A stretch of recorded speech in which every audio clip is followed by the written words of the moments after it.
Good evening, good evening, good evening. It is Tammy Carpenter of Simply Tammy. We are back again for another Women Who Win segment. So, thank you guys that are watching, whether you're watching via Facebook or YouTube. I am so glad that you are joining us tonight. As always, please jump in the comments and let me know you're watching. You can drop your name and or where you're watching us from so I can acknowledge you, shout you out. I have another amazing guest and I'm sure she would love to know who's on watching and supporting. So I am not going to delay. I'm going to go ahead and read her bio so I can bring her on the screen. My guest tonight is none other than Precious Bivings. Precious Bivings is an intuitive thought leader who helps high performing leaders and public figures transform their mindset and reach personal fulfillment beyond the work they are known for. Affectionately known as Coach P, she's built a thriving brand as a coach and speaker that shows others how to MASH, which stands for Make Amazing Success Happen, and experience complete alignment in every area of their lives. Coach P has established herself as the woman to see if you're ready to interrupt patterns of mediocrity and unlock new levels of self mastery, emotional intelligence, and abundance. She's an accomplished author and sought after speaker known for delivering high impact and transformative presentations on stages across the country, including TEDx. The Coach P experience is rounded out with powerful live events such as the More Retreat and MashCon, the virtual experience. So I am going to go ahead and welcome Coach P into the live stream on tonight. Unmute yourself. Yeah. Hello. Welcome. I'm So excited to be here. I am so glad to have you here. We have Shahara, Dr. S watching, Regina Cox Kelly, Brandy McMahon. Thank you, ladies, for joining us. Anyone else, please go ahead and jump in the comments and let us know that you're watching. Um, I always like to kind of give a little background on how I met my guests before we jump into the interview, because the bios are typically formal, but if I've invited them into this space, it's likely either there's something about them that I've admired from afar or I've met them personally. So Precious and I used to attend the same ministry several years ago. And as I was thinking about this, I really don't even know how, but at some point during that journey, we connected beyond that and began to develop a relationship outside of that organization. And one of the things that I have admired about our relationship over the years is how, as different as we are, we still found a way to connect, develop a sisterhood and a friendship, to support, to love, and still fully be who we are in our own spaces. It's So true.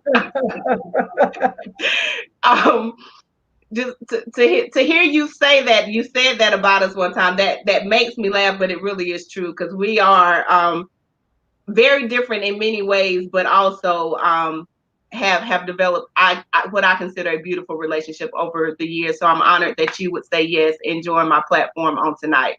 Absolutely. It's my absolute pleasure. I'm glad to be here.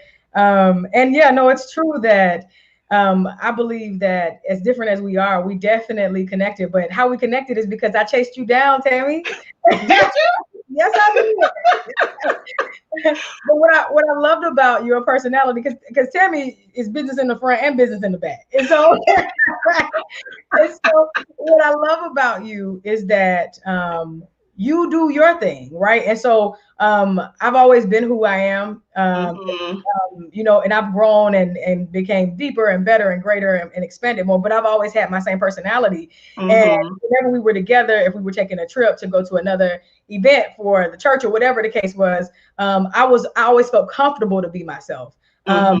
And never seeing you not be who you were as I was being me, and never ever felt like you were judgmental because I was being me. And so it made for a great and a beautiful connection. Yes. Well, thank you for that reminder. I don't remember the chase down, but I'm glad you caught me. Yeah, Yes. We have some other ladies that have joined. CJ, welcome. Miko, Charlene, my sis Cheryl, Vermella. Thank you, ladies, for joining. So we're going to jump right in and make the best use of our time. So years ago in your journey, the first business that you launched was SWL, your coaching and consulting services, which stands for Surrender Work Live. Yeah. And knowing you personally, I know that branch from a personal process in your life. So talk to us about what initiated Surrender Work Live for Precious. Sure. So, little known fact, Surrender Work Live is my third business. I had a hair Oh, salon and a daycare before, but okay. those were just all means to an end. Just because you're good at something don't mean you need to stay in it. You know what I'm saying? You got to be able to really connect Mm-hmm. with what it is that you're supposed to do in the world and in this life experience. And so for me, SWL, the Surrender Work Live process, before it ever became a coaching practice, it was a process that I needed to experience for myself. Mm-hmm. And that was one of surrendering, understanding what that looked like, what that meant. I remember the first time I heard that, that I energetically and spiritually that I needed to surrender. Heard God saying like, "Hey, listen, I got something for you to do, but I need you to surrender." And I was like, "I'm not surrendering. I don't trust you.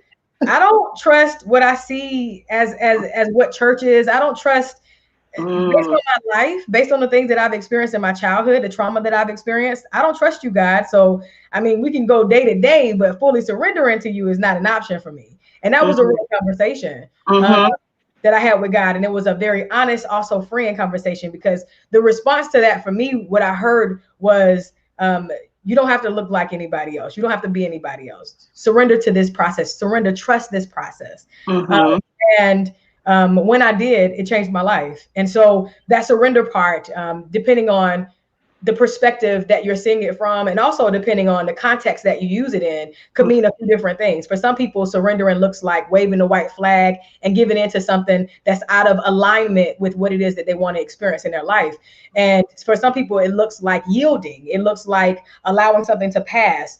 For other people, it looks like giving way to. And so surrendering for me looked like yielding, giving way to, surrendering the idea that I couldn't trust the creator, surrendering the idea that I needed to do this life on my own, Mm-hmm. and without guidance, without spiritual and energetic support. And so, on a regular basis, it's been 5 years since I did the TEDx talk, Surrender Work Live, did the Unbecome talk, and those 3 steps to unbecome everything that you thought you were supposed to be so that you can be who you are is surrender, work, and live. And so, Mm-hmm. in these 5 years, 5 years, May made 5 years, or April May made 5 years. Wow.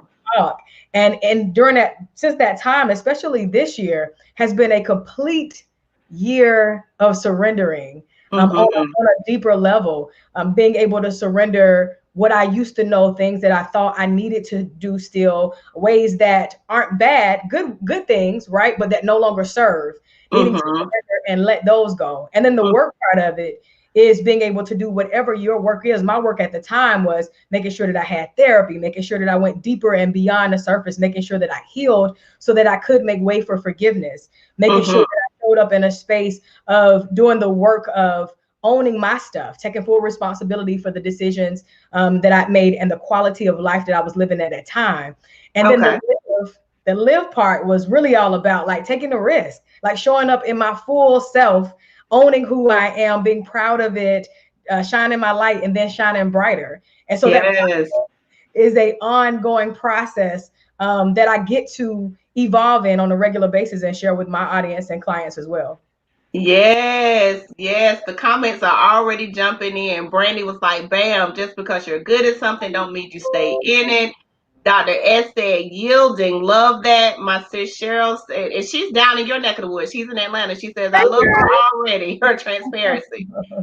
And Dr. S came in again with make way for forgiveness. So I want to kind of talk about backing up you when God tapped you to say it's time to change, you had to first deal with your mistrust issues because of things that had happened in your childhood. Um, when did you lose that trust? or what should I say? What diminished that trust that made you say, "I done tried this. We ain't doing that no more." Yeah. So, and just to be specific, it was less of God saying I needed to change and more of God saying, it's time to go higher. It's time to Okay. expand. It's time to go deeper. There's more for you. Mm-hmm. And that mistrust started um, from the womb. My mom was 15 when she was pregnant with me, 14 when she was pregnant with me, and gave birth to me after only being 15 for 14 days. Her birthday was on August 31st. I was born September 14th. And Mm-hmm. so I was her second child. And so for her, there was a lot of shame around my existence. She tried Mm. everything to get rid of me in her 15-year-old mind, not knowing I was coming down anyway. I wanted to be here. And so, she tried everything in her 15-year-old mind to get rid of the problem. She didn't know, Mm-hmm. who she was birthing. She didn't know who she was carrying. And so, for her in having that existence, it was already a space of disconnect, and abandonment. And where there's disconnect and abandonment, there's going to be a level of mistrust. And so, I believe that before I was ever even created, I had a conversation with God. My soul did. Hey, God, I'm ready. Take me. God was like, wait a minute. Hold on. I got to tell you the mission. I was like, I don't care. I'm ready. Let's go. Boom. My mama pregnant. And so I forgot all of that spiritual experience. And now I'm hearing this human experience, having to learn what it means to be human and trust another person. And that other person, for me, that first person happened to be a 14-year-old who was soon to be 15-year-old. And so she also developed drug addiction thereafter, a few years later. And so everything in my life said, you're not going to be anything. You shouldn't be anything. I was told I wasn't anything on several occasions. And so that mistrust of people, because they're our first examples of our first full manifestation of God, right? Mm-hmm. Before we ever even understand a concept on this humaning side of God. And so that mistrust started in that space. But what never lost, what was never diminished, is that connection. Mm-hmm. There was manifestation and there was full evidence of things in my life, and from childhood, from molestation, being homeless, physical abuse, emotional abuse, verbal, whatever, you name it, I've experienced it. Those things could not delete or erase or eradicate the connection. I knew I was somebody. I knew Yes. to God. I knew I was supposed to do, be, have, see, experience, give, share, guide, lead, shine bright. I knew that. So the mistrust though was like a relationship. It's like, okay, God, I know you done brought me through some stuff, but you ain't been all the way right. Because what about when I had to go through such and such and do da da da da? And God, and one of the beautiful journeys about that authentic and transparent relationship that I have with God is being able to say that, and then God answer back and say, hey, listen, Mm-hmm. I get it. These folks are human. You human. This is a part of the experience, but that isn't what this is with you and I. You can trust Mm-hmm. this. Give me an opportunity to trust. It wasn't like talking to another human who would say, well, it wasn't my fault. I mean, well, look at what so-and-so did, and look at how, and then what about, it was Mm-hmm. saying, I hear you. God showed me Mm-hmm. compassion, because that's who God is. And, Yeah. and and it wasn't God out here somewhere. It was here. It was right in here. It was Yeah. me Yeah. hearing my highest self, me hearing my inner guide, me hearing God here say, Precious, Mm-hmm. I hear you. You're absolutely right. I got you.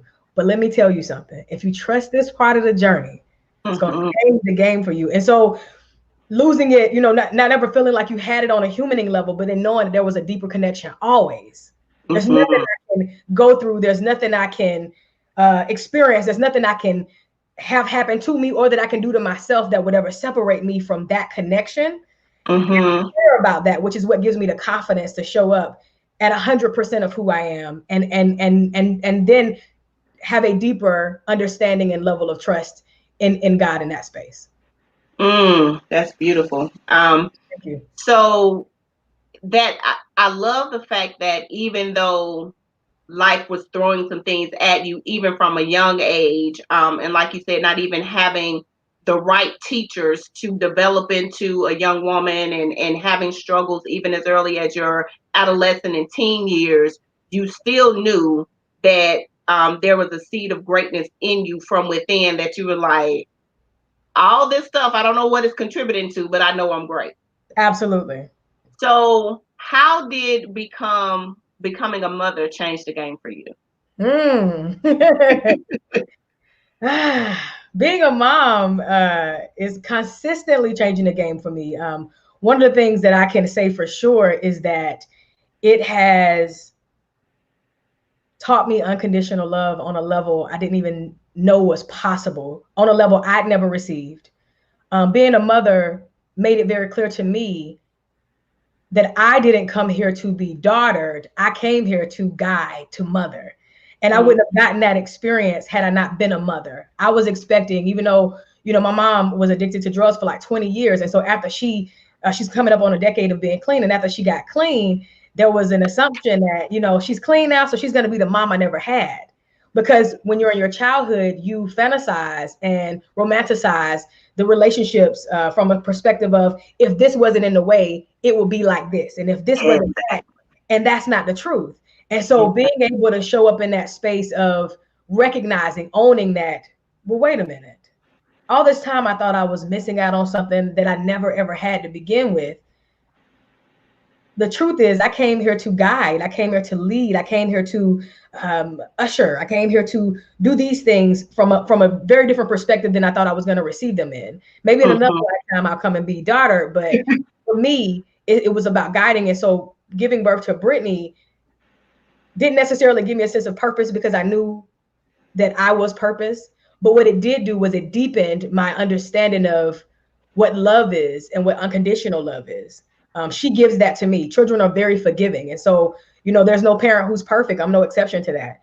And so being able to apologize to my child and say, hey, listen, Britt, I messed up. I overreacted. Or, I know I was dramatic. It didn't really take all that. I ain't have to use a cuss word when I said that. That wasn't necessary. So being able to show up in that space helps me to deepen who I am as a woman, but more importantly, who I am as a human. She keeps me honest. Constantly watching what I'm doing. So ain't no faking, forcing, or fronting, around her, because she see it behind the scenes, and she see it, she see what everybody else can see. And so my greatest lesson that I've learned as a mother here recently, she'll be 17 in October. And this last year, I skated by these last few years. This was fun, girl. Yes. And then it was like, yeah, I don't like your rules. I don't like what you say, how you say it. And I was like, wait a minute, what? But what it taught me was that she doesn't belong to me. There's this misconception about mothering and about parenting, period, but especially about mothering, that our children belong to us, and that their failures are our failures, and that their successes are our successes. And none of that is true. Her failures are not my failures. Her successes are not my successes. They are her. They're hers and hers alone. My job is not to be her owner. My job is to be her guide. And as a guide doesn't hold judgment against you. A guide isn't upset when you don't do what the guide say do. The guide, when she was younger, my job was to be a manager and, all these other things, right? These other different hats that you wear. But in this space, I'm an advisor and a guide, because she's 16 going on 17. And so no matter what I say, what she agrees to here, she still gets to go out and with free will make her decisions. And so understanding that she doesn't belong to me took the weight off of, and the pressure off of me needing her to be perfect, because I needed her to be perfect so I could show the world that, see, hey, listen, you're a good mama. Obviously, I did one. Oh, man. And so, on top of that, it also puts you in a position of having unnecessary stress and pressure about being a perfect parent and about your child being perfect, that it doesn't allow your child to use these years to actually experience life, to get it wrong, to make mistake, to do the stuff that we don't want them to have to waste time doing in their 20s that maybe we did, or in our 30s or 40s or whatever. And so shifting that mindset and understanding like who I am as her guide helped me to, I'm still an authoritative figure in her life, but very different than I was when she was 5, very different than I was when she was 10 or 13 or even last year. And so, and it allows her to exercise in the freedom and the creativity of figuring out who she is, apart from who I needed her to be for me. being a mom changed the game for me because it taught me acceptance. It taught me unconditional love. And it is teaching me, that people don't belong to us. Mm. We, it's one thing to be attached to somebody, but it's another thing to have a connection.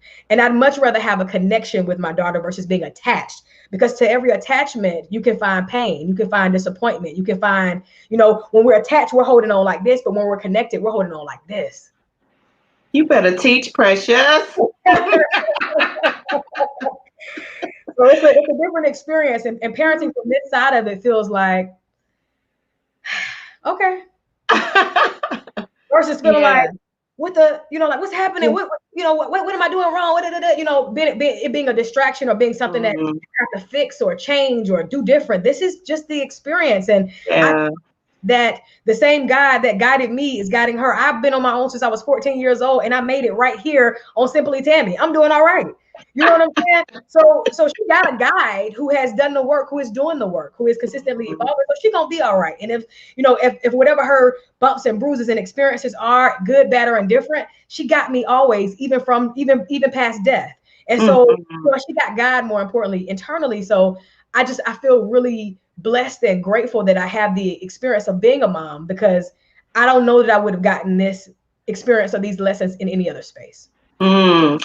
So I know that you've had to, along your own journey of healing, you've had to still parent and mother Brittany, as well as do some work with your relationship with your mother. So they both have been an active part of this process. So how has the dynamics of the relationship with your mother transition as you transition? Because I've seen you guys in spaces, and I know that they have become your biggest cheerleaders. But I know that there was a process that you guys had to grow in to get that relationship to where it is today. So how has your relationship with your mother transition as you transition? That's a really great question. It is ever evolving. One of the biggest transitions was what I mentioned in relationship with Brittany during this 2020. Thank God for 2020, right? It brought clarity, snatched the tablecloth off the table. Listen, y'all think y'all got some clean dishes? These ain't no clean dishes. Look at this is lipstick on this glass. 2020 said take it all off. Snatch the tablecloth off the table. Here. So the relationship with my mom, having suffered all of the things and experienced, more importantly, all the things that I have and her own experience. My book, More Tequila Please, really details like what she's experienced and what my Mm-hmm. grandmother experienced and what her mama experienced and all these things. And so a lot of what, let me just say this. I knew when I got pregnant with Brittany that I wanted a boy, because I had fear around having a girl, knowing what my mother went through with, being, sexually assaulted and being mistreated as a young girl, and knowing what my grandmother went through, it's the same pattern. Knowing what my great grandma went through, everybody in the family went through the same shit. Sorry, same stuff over and over again. I told them I wasn't gonna cuss y'all. It came out. I'm sorry, y'all. I'm sorry. I'm trying, Timmy. I told Timmy I was going to keep it cool. So That is hilarious. by the time It's okay. I said, I was like, it's too late. It was already out there. I'm It's sorry, okay. Timmy. Well, I'm gonna allow you that what? Sorry, Debbie. So being able to have that knowledge of understanding like what all of the generations went through, I knew when I was pregnant with Brittany that I didn't want her to go through the same stuff that we had experienced. And so when I found out I was having a girl, I was upset with God. I was like, God, what the heck is this? Like, what am I supposed to do with a girl knowing all of what we've experienced? And God said, you're supposed to break and interrupt the cycle, the patterns, the behaviors, the habits that are not in alignment with what you know to be true about your life experience. Mm. So that's been our journey. Can I pause you right there? Did that feel weighty when you knew I'm carrying a girl, and now, even before getting the opportunity to parent her, I'm responsible for breaking a cycle? It didn't feel weighty. What it felt like was, okay, awesome. Okay. This is how it made sense to me. I guess because it made sense. Like when I heard it, it was like, Okay. It felt weighty when I didn't have that information. It felt like, Mm, what am I supposed to do? But once I understood, once I heard, oh, she's here so that you can, oh, okay, I get it, I get it, I get it. And so mm-hmm, it made sense to me. It felt good. It felt like a sigh of relief. It felt like, okay, mm-hmm, things are going to be different moving mm, forward. And so okay. I felt really, really grateful for it. Okay. But So then being you able to, yeah, being able to move from that space and that mindset, um, it's been a trifold experience, right? Because it's me being a mother to Brittany, it's me healing my need to be mothered by my mother, and then can. it's me learning to mother myself. Mm, And so understanding that reparenting is necessary, and reparenting is just simply you being able to be the parent that you didn't have to your inner child, to your younger self. And so you've heard me talk about that before, Tammy. But that so this experience is really trifold. And so for me and my mother, like I mentioned earlier, one of the things that I recognized was that, she would never be the mother that I needed in my childhood. mm-hmm. And as an adult woman, that's a real realization that was necessary in order for me to free myself and free her from the expectation and the disappointment, because Yeah. it still was coming. Even though I do this work for a living, my 12-year-old self hadn't done this work for a living, right? And so my 12-year-old self was still aching for my mother to show up and hear my cry, to understand my pain, to be at a certain level of support that she just isn't, that isn't her jam for whatever reason, Mm-hmm. right? Whether it be because she didn't have it, whether it be because, she doesn't feel capable, whatever that is. That's not what this relationship is. And so once Mm-hmm. I was able to own the truth of the relationship, it gave freedom for the relationship to be what it actually was created to be. She was here to be a conduit so I could get here, right? Mm-hmm. And then I was here to be a conduit to interrupt the patterns, behaviors, and cycles. But it wasn't the experience that I saw other people have. But what I like to tell people is, when I was born, I knew that before I got here. When God said, hey, this is what, I envision God as a beautiful black woman with braids down her back, beads on the tip of them. And so I'm like, God, Mother God, I want to go. I'm ready. I'm go. And she's like, but wait, let me tell you. And I'm like, no, no, no, send me, send me. But the agreement was that I would come and do these things. And then once I got here, then it was Mm-hmm. a level of, okay, but everybody else got a mama that do this, and everybody else got a daddy that do that, and everybody else got a, and I got lost in the expectation of wanting to experience what everyone else had, forgetting what I came here for. And so this journey from 0 to 35 has been about me getting back to that clear understanding that, baby, you didn't come here to be mothered from that perspective. That's why you're able to be who you are and not miss a beat. You thought you had to have that to be somebody. You're already there. Mm. Lack That's good. You lack nothing. You have everything you need. You came here to guide. You are the mother. Mm. And That's so good. having that understanding for myself meant that now I could freely be and allow whatever the relationship is with Nicole, which is my mother, allow that relationship to be what it is, without the bitterness or the pain or the you never have been or you never did. And even though that information, let me be very clear, even though that information is evident, that there is still healing necessary, because the body keeps score, the mind keeps score, your habits and behaviors are impressed upon you for the sake of you being able to learn and understand. And so it doesn't have an intelligence to know that, oh, don't keep this memory. That's not a good memory. Don't keep that memory. That's a bad memory. It remembers all. And so understanding that, I still give myself grace, mercy, time, therapy, attention, whatever I need to still heal from what I've experienced as I continue to evolve and what is now. Mm. That's good. That is good. So, how have you been able, and I've been able to be a part of some of your coaching experiences. How have you been able to translate that to other women whose little girl are still longing for that mothering experience? One of the things is, first things first is acknowledging it. A lot of women, because of what we were taught about who we thought we had to be, one of those who we thought we had to be was strong, and enduring of hardship and struggle. That somehow that was honorable. If I was on my platform, I'd call it BS, but I'll just say BS for now.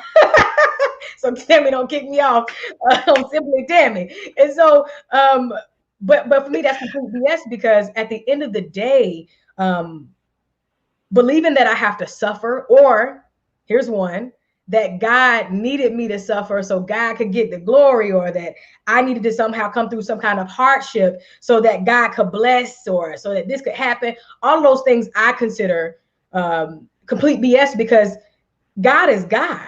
Those things aren't necessary for God to get any glory or to be or to shine or to do all of those things. So when you think about women who have had the weight of feeling like they have to carry this stuff, my first step Mm-hmm. with any woman is to help them acknowledge that it exists to begin with. Mm-hmm. And when Mm-hmm. you're able to understand and acknowledge that this exists to begin with, then you're able to do something about it. The body keeps score, the mind keeps score. So no matter what you deny or no matter what you try to distract yourself through. We distract ourselves with successes, Mm-hmm. distract ourselves with relationships, we distract ourselves with disappointments and accomplishments, drama, food, sex, whatever it is, right? And none of those things are necessarily bad, but the point is the intention that we use them for to distract us from actually doing the work of acknowledging that I don't like the Mm-hmm. way I feel. I don't like that my mama used to da da da da da or my daddy used to so and so. And when we don't allow ourselves to acknowledge, then that in itself keeps us prisoner and stuck in our cycle. And then the second step, once you finish acknowledging it, is to accept that the relationship that you know, that the relationship that you've known is not what the truth of the relationship is, which could shift some things. Accept what actually happened to you, accept that you can't change it, accept that you have the power to now respond and be better as a result of it. So being Yes. number one, acknowledge. Number two, accept. And then number three, it's time for you to get to work. Do something about it. What do you want to do? And a lot of that doing looks like first creating the vision. What is the quality of life that you now want to experience as a result of, right? Because you don't have to stay in that space. So, what do you want to experience in your life? You know the pain, you know the disappointment, you know the struggle, you know what your 12-year-old self has been through, you know what your 5-year-old self has been through, right? And so, that doing something about it looks like creating that vision, looks like getting a therapist, looks like hiring a coach that specializes in a trauma that you've experienced or specializes in where you want to go in your space moving forward. It looks like being able to prioritize yourself. And more importantly, ladies, it definitely looks like being willing to disappoint everyone and everything before you disappoint yourself. That's good. That is good. And I know personally we struggle with that because we, I believe, in our mental carry expectations that we think people have of us, whether they are true or not. So Absolutely. we work towards these expectations, and like you say, I would rather, most of us, we disappoint ourselves before disappointing them. So having to reverse that mindset and that pattern is part of the work. Mhm. Absolutely. Yeah. And it's a scary work for a lot of people because disappointing other people also triggers being abandoned emotionally in relationships. It also triggers not being validated, not being seen, not being heard, but being able to show up and decide, hey, listen, before I disappoint Precious, before I disappoint Tammy, before I disappoint Brandy, before I disappoint whoever, whatever your name is, right? I'll disappoint everybody up in this mug because I'm important and I matter. And at the Mm, end of the day, when we make moves and statements like that, when we make shifts like that, it says to us, right? Because this relationship is really the one for us, by us. It's a FUBU relationship. It's when we understand that my job is not to please you in an effort and then as a byproduct to disappoint me. When I understand that my job is to first show up for Precious, then I'm able to give you 100%. When I give from my bottomless pit and make sacrifice for you, I'm not giving you the best of me. I'm giving you the last of what I got. I'm giving you my last drop. Who wants your last drop? I don't want your last drop. No, I want to give from my overflow because my yes. doesn't allow me to feel no kind of way when you don't show up for me in the same way I showed up for you. My overflow doesn't cause me to feel burnt out or let down or put out. My overflow allows for me to not even miss what I gave you because it's from my overflow and I'm filled for myself. That in Hmm. itself allows you to show up in a space of rebuilding the relationship with yourself. Now your confidence goes up because now you trust yourself. Now your self, now your ability to make amazing success happen in your own life, right? Now you believe it, you trust it. Now you follow your instinct. Now you hear your gut. Now you're actually doing things that you never thought. You're finishing the project. You're attracting delicious friendships and love relationships and people on the job and all of the places. Like, what's going on with you? Did you lose weight? Did you color your hair? No, girl, I'm showing up for me. That is my new thing, right? Is that a new outfit? Are your shoulders popping? Your neckline out? What's going on? No, girl, I'm giving from my overflow. I'm showing up in a space Mm, honoring me. I don't give my bottom. I don't give from my bottomless pit anymore. I give from my mm, overflow. I give from that place that allows me to show up in a space that when I do give, it feels good. When I mm, give, I lack nothing. When I give, it's in abundance because it's from my overflow. When I give the best of me because it's mm. no longer my bottomless pit. It's from my overflow. Yes, yes. They again, the comments are blowing up. Brandy said, "I want to give from my overflow. I will never Yes. miss it." CJ said, "Self love."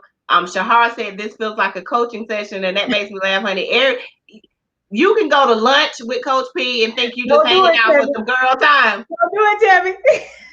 I didn't meet you at Panera for this. I didn't meat you at Panera for all this that's going on right now. Can Don't I do eat that, my soup? Tammy. Can I eat my soup? Don't do that, Tammy. Don't do that. She fully shows up at as Coach P in every space. Okay.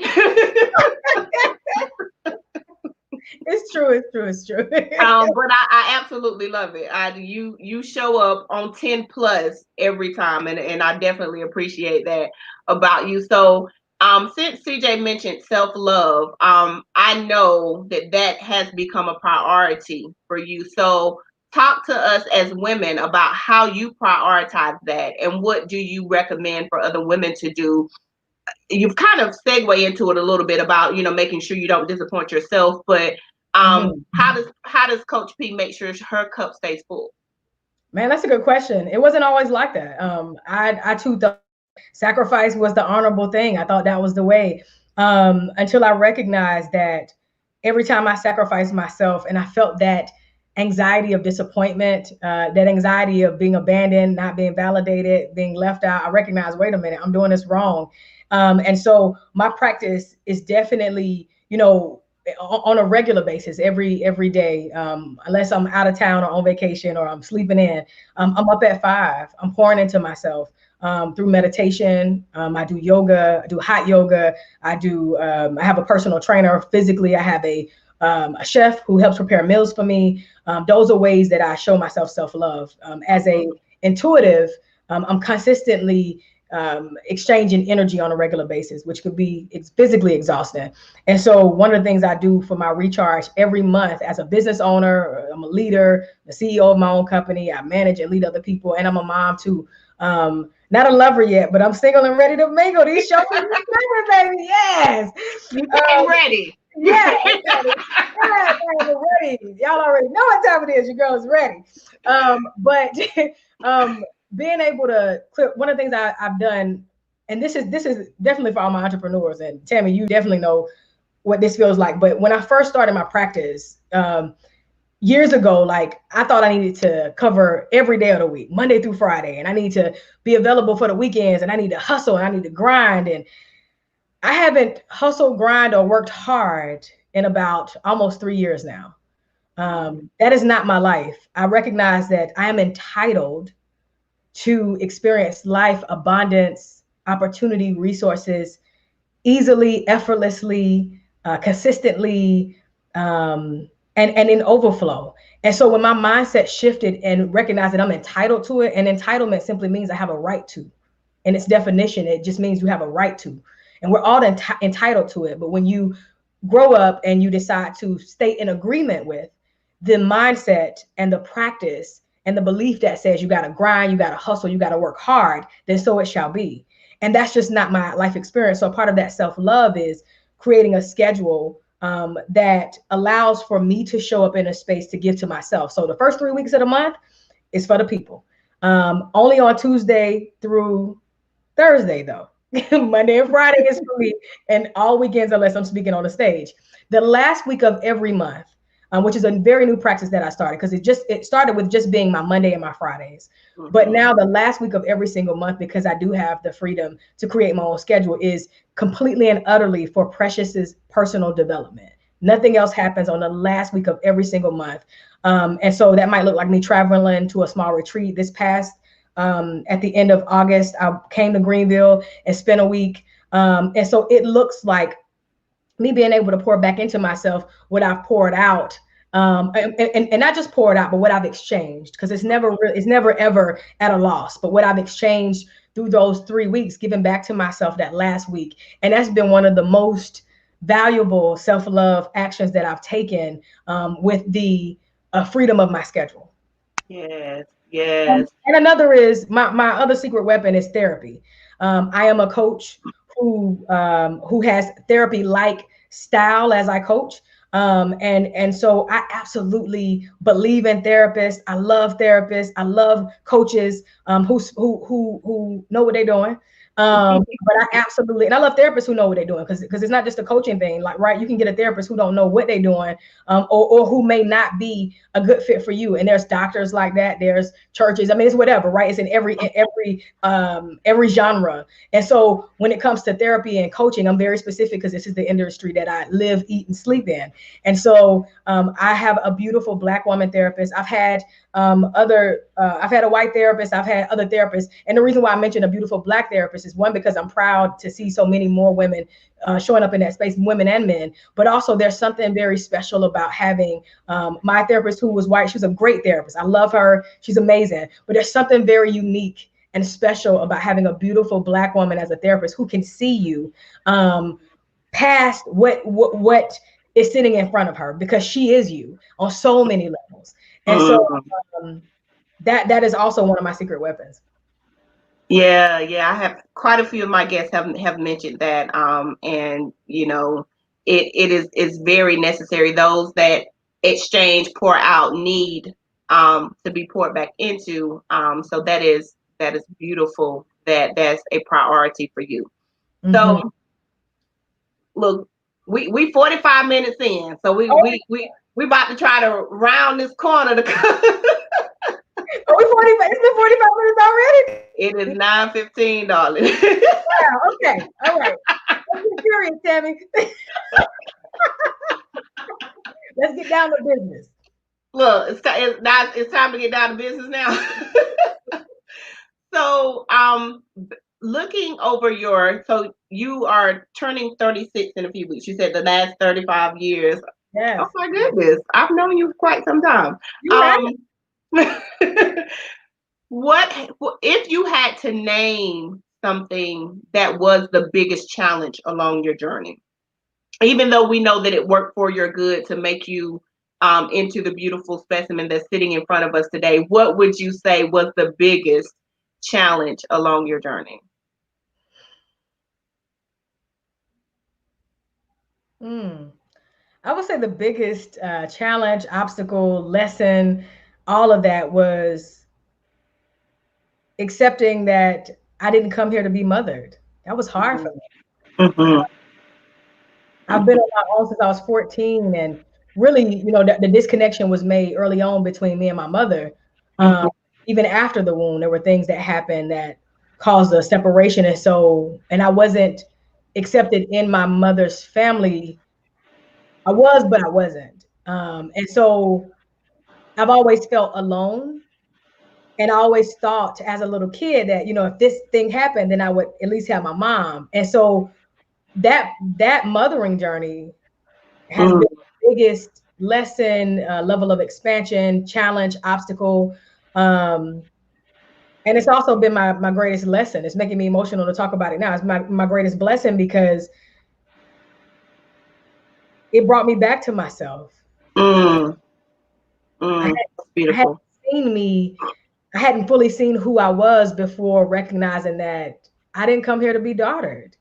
I came here to guide and be mothered. And it was like hearing that for the first time was like, what? And then it went from what to, it was one of those things, how you never heard it, but Mm-hmm. it, Mm-hmm. it, it felt like, okay. And so that definitely my relationship with my mother and understanding that I am my mother. I am my own mother, and it's up to me, and to not have that, not to carry it with any bitterness, not to carry it with any hurt or anger, because one of the things I talk about a lot is forgiveness, right? I feel like people taught us forgiveness wrong. I feel like people, especially from a religious standpoint, you know, we were taught forgive, forgive so you can be forgiven, let it go, move on. No, look at your life. Isn't your life wonderful now? But no one ever taught us how to forgive. And no one ever told us that the steps to forgiveness is actually healing. That if Mm, I heal first, if I do my work, if I take the time, right? Take the time, separate from my expectation of who I needed my mother to be, physically separate from the relationship when necessary, and really take my time to heal the wound. If you and I are standing beside each other and by mistake or on purpose, you cut me deep, right? And I don't heal that wound, it's just open. But I forgive you. You tell me, say, oh, no, I didn't mean to. I'm sorry. You're right. You're right. I forgive you, but I'm holding it. Not healing it, just holding it. It's in mm, pain, it's getting infected. And anybody who comes in this direction, including you, I'm like this. All the because you still have while, a wound. yeah, all the while, we at church together. And they saying, just forgive Tammy. Tammy's standing right beside you. She didn't mean to forgive her. She's a good sister. She's a parishioner in the church. We love Tammy. Forgive her. Okay, no problem. Tammy, I forgive you, but I'm aching. I'm hurting because I haven't healed. Mm, We weren't taught that. And mm, so healing comes first for me. And that's what I practice, is what I teach, is what I coach.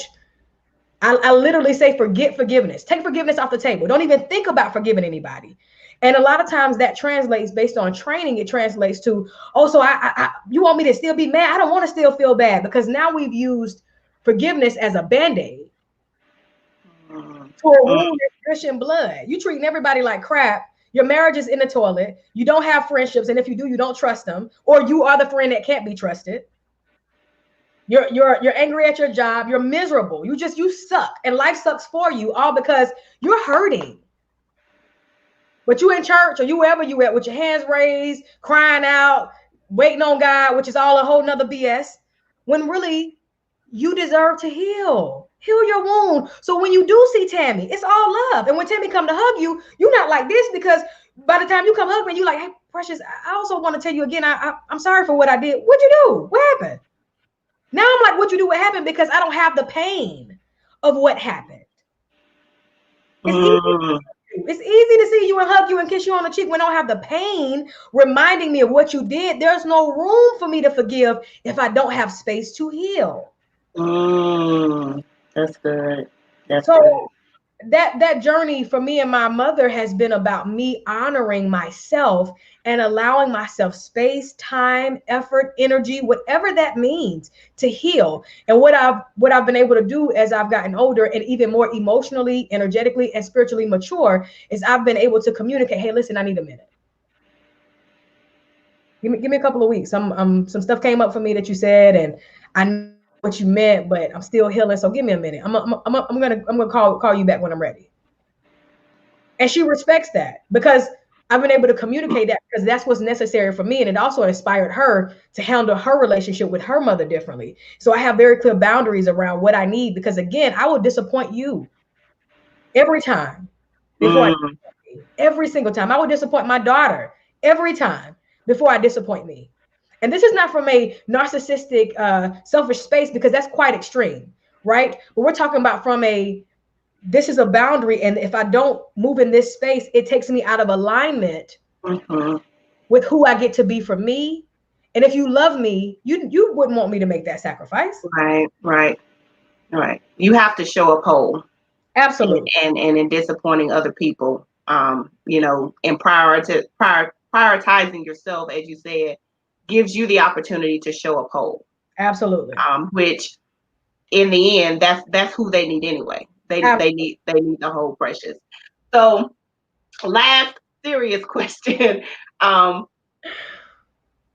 business wise, because just thinking about how I've seen you progress over the years, if I caught a visual of you, I'd um visualize you grabbing onto, what are the little things that the cowboys use, the fake things, in the rodeos, it not that, you know what I'm talking about, the Yeah, little yeah, things because you literally, once you caught hold of who Precious was, like you grabbed on and you like, I'm riding it out until I can't ride it that's right.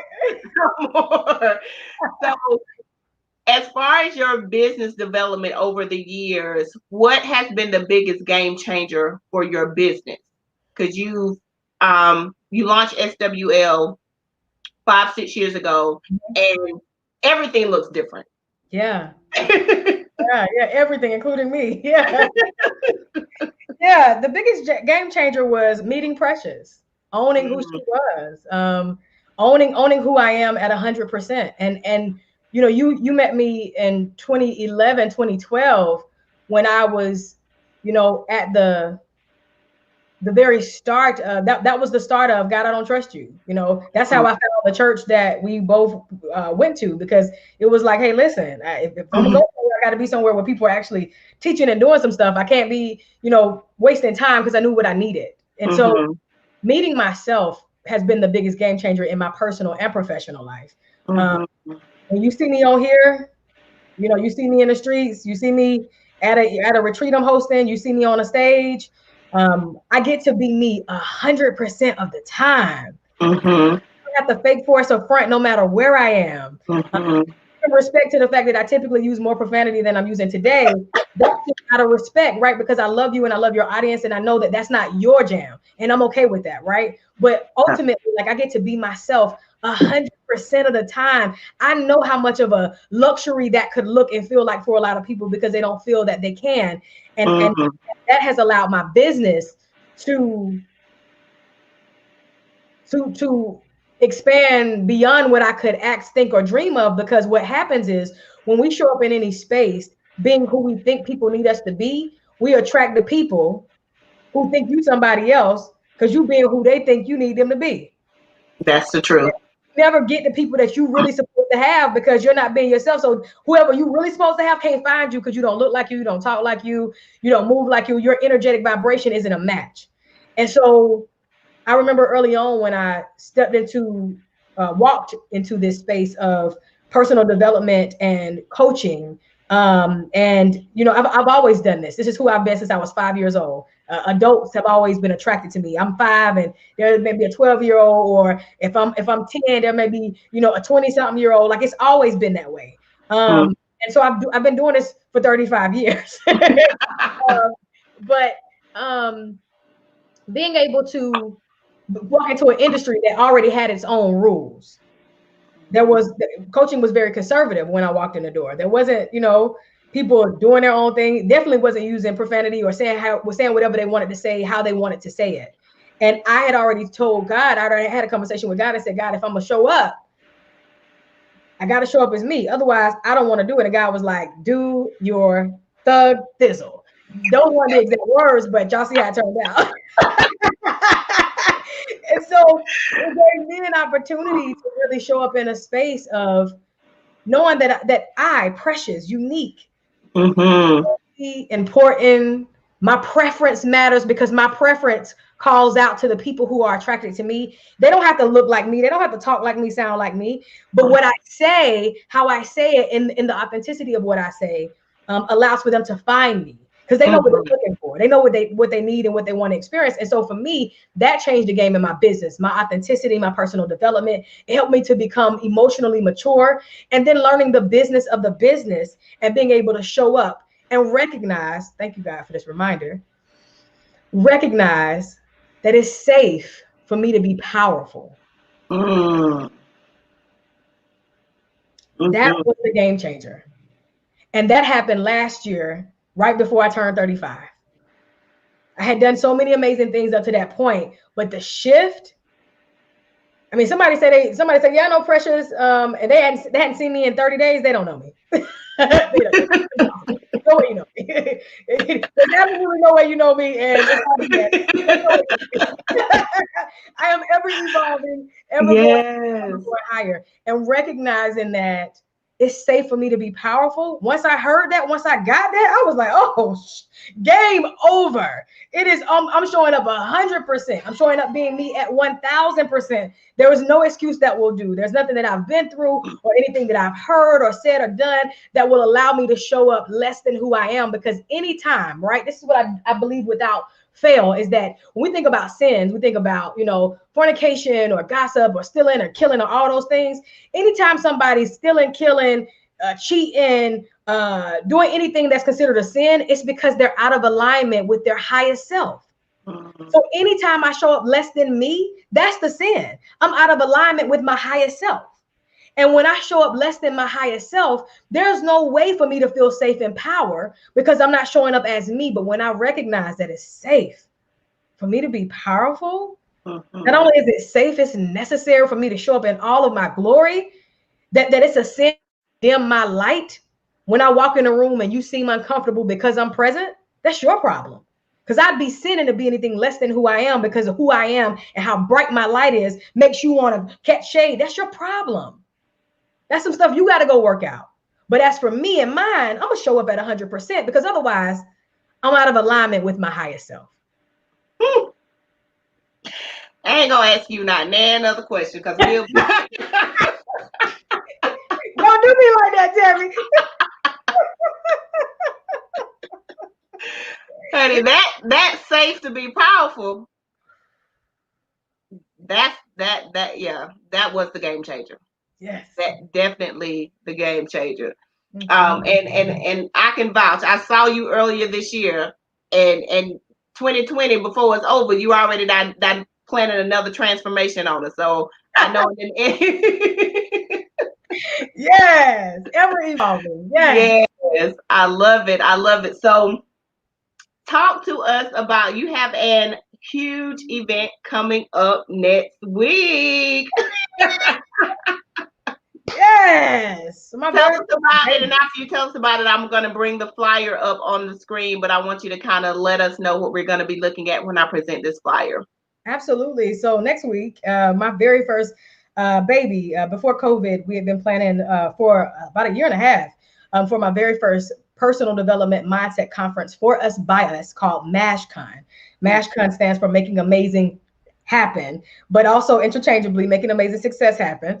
And so it's a 2-day event for men and women because I coach both. I coach the people. And so for men and women who are ready to really reclaim their time from 2020, show up in a space of really owning their greatness, being willing to take full responsibility for their happiness and really make amazing success happen for the rest of this year, but not just this year, beyond.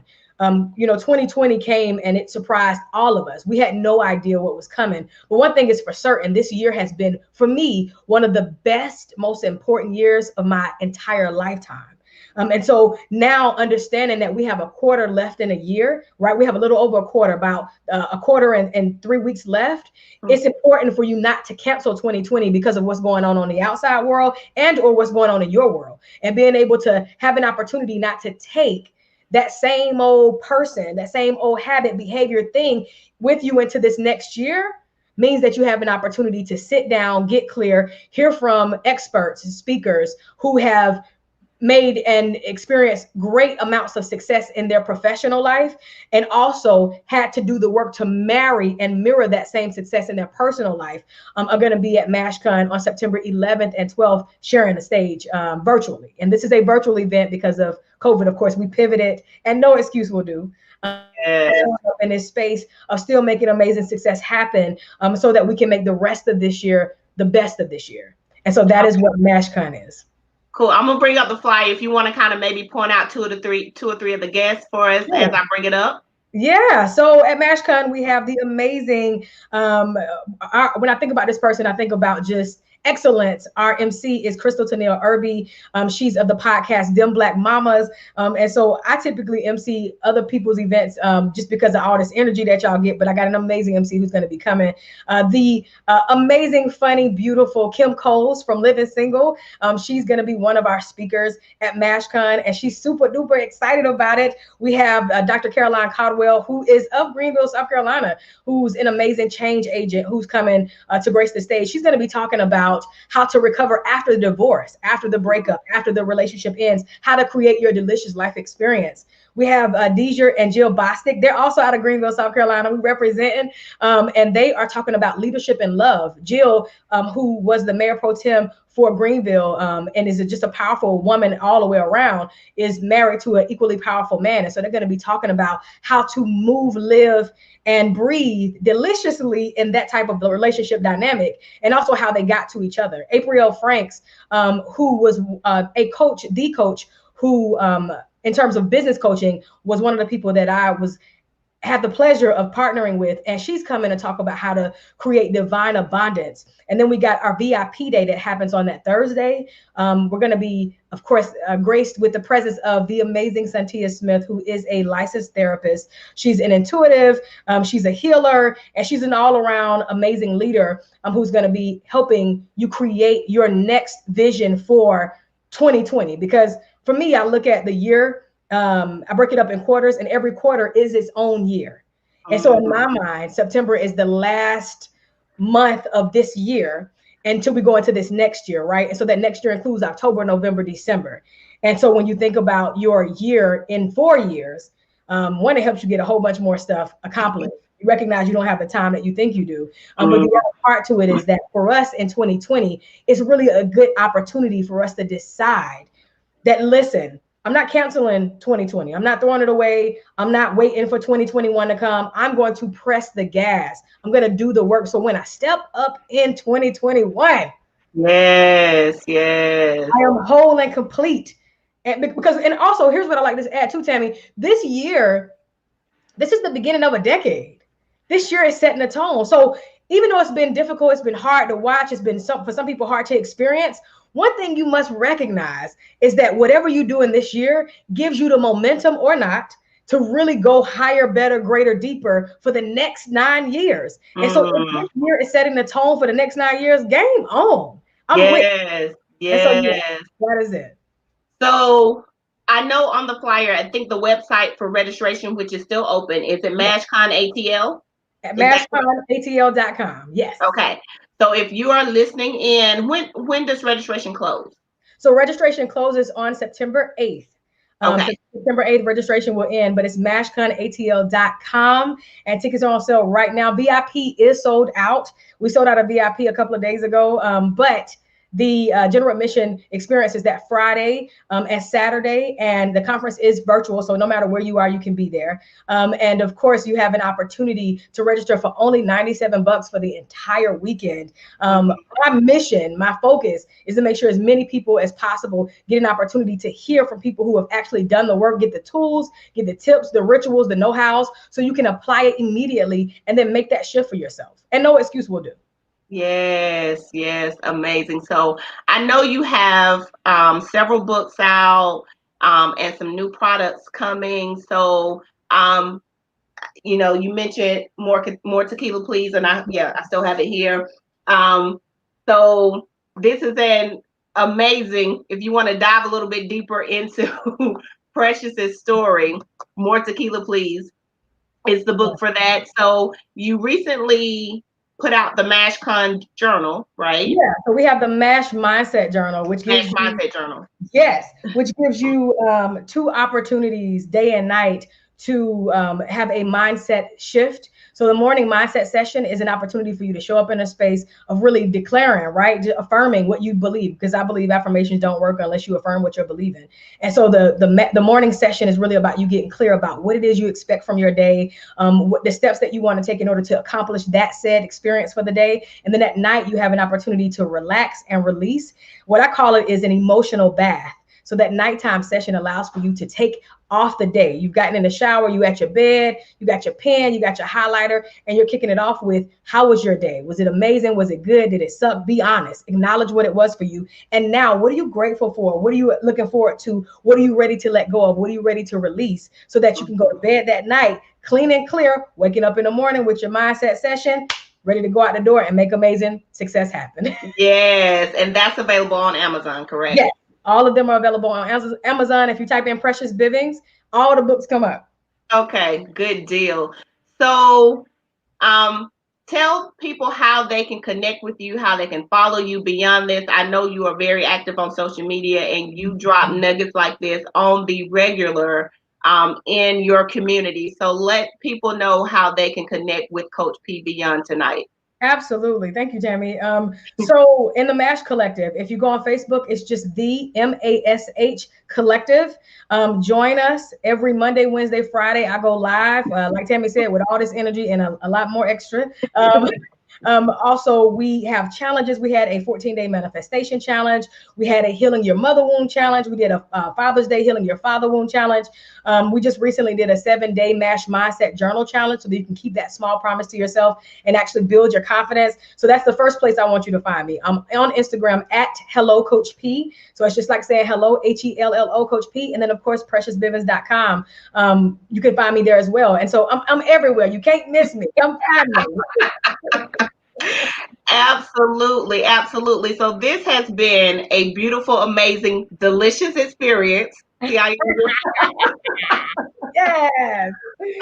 So if you had to leave one piece of encouragement, inspiration, motivation, not that you haven't dropped 20,000 on us already, but if you had to leave one more with the women that are watching or men and who will watch this beyond this, what would you say to them? Make a decision. I would say make a decision. No matter what you've experienced, no matter what has happened, no matter what you've gone through, it doesn't. The only reason why what has happened matters now is because you're still holding it. Make a decision. Decide what you want your quality of life to be. What do you want this decision? What do you want this experience of life to be? What life do you want to live? Once you make that decision, get clean, get clear, make that decision, and then move in the direction of that decision. Everything else that's not in alignment with that decision, you got to release it. You got to surrender it. You got to let it go because it no longer serves, even if it's good. Because a lot of times we wait for something to get bad or spoiled or, hurtful or harmful before we let it go. But you really will know that you've grown when you can let something good go. Because it's no longer in alignment with who you I are. like that. I like that. You know you have grown when you can let something good go because Yes. it's no longer in alignment. Yes. That's a whole nother lesson. I absolutely love it. So thank you so much. I couldn't put every comment up on the screen, but I can tell from what I was able to see that you showed up as I knew you would, and thank you so much for your brilliance.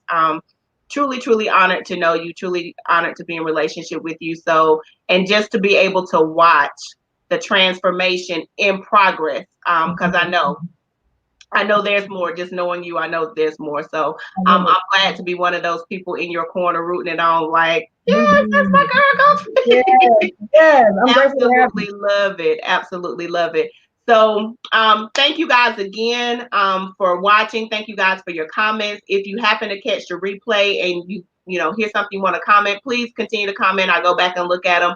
I'm sure Coach P at her leisure may be able to as well. So I will be back next week with another guest. Please connect with Coach P. Please try to get in on MashCon. I promise you, you will not regret it. Everything that I've ever participated in with her has been life changing. So I know that this is going to deliver. So I'm going to ask you to hang out with me for a few moments in the studio as we say good night to everyone else. Thank you guys again so much for watching, and I'll be back with you next week. Have a good night.